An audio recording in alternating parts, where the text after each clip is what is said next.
Luwas ang Pilipinas sa mga bagyo kutob Miyerkules matud sa Pag-asa.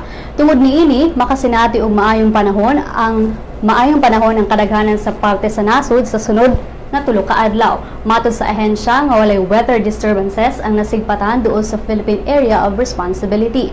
Luwas sab nga mobiyahe sa mga kadagatan sa nasod sanglit wala may giisa nga gale warning signal. Samtang ang bago pa lang nakagawas sa Pilipinas nga si Bagyong Kabayan mikalas og duha ka kinabuhi dito sa probinsya sa Nueva Ecija ug Aurora. Samtang anaa sa 63 ka mga tawo ang missing sa Ilocos ug Central Luzon. Mukabat na sa 131 ka mga balay ang naguba ni Bagyong Kabayan. Nagpadala na ang gobyerno og relief goods alang sa mga apektadong pamilya sa Aurora, Bulacan ug Nueva Ecija.